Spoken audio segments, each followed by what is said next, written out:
এই বাংলাদেশের সার্বভৌমত্ব স্বাধীনতা হরণ করবার জন্য আমার স্বাধীন জনপদের 1 ইঞ্চি মাটি কেড়ে নেওয়ার জন্য যদি এই অপতৎপরতা চালানো হয়, চলমান এই অপতৎপরতা যদি বন্ধ না করা হয়, তাহলে আমি সারা দেশের দেশপ্রেমিক জনতার ব্যবস্থা আহ্বান জানাবো।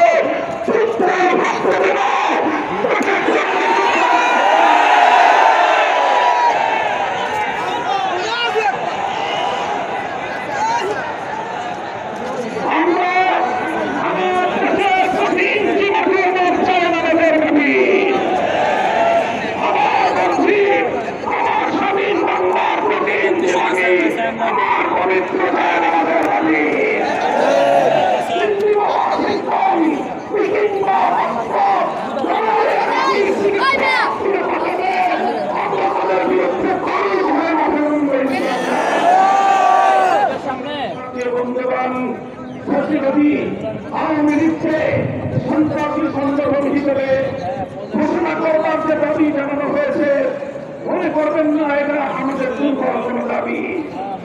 আমরা 2013 সালে ফ্যাসিবাদী আওয়ামী লীগের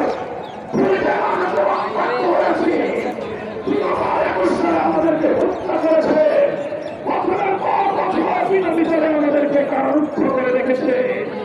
সেই সন্ত্রাসী সংগঠন আওয়ামী লীগকে আবার বাংলাদেশের রাজনীতিতে যদি পুনর্বাসন করবার কোন দুঃস্বপ্ন কেউ দেখেন, তাহলে আমরা পরিষ্কার ভাষায় বলে দেই, তার সঙ্গে আমরা আওয়ামী লীগের চেয়ে ভিন্ন আচরণ করবো না। গিয়েছে সেই পথে, আওয়ামী লীগের চালকরাও যাবে সেই পথে।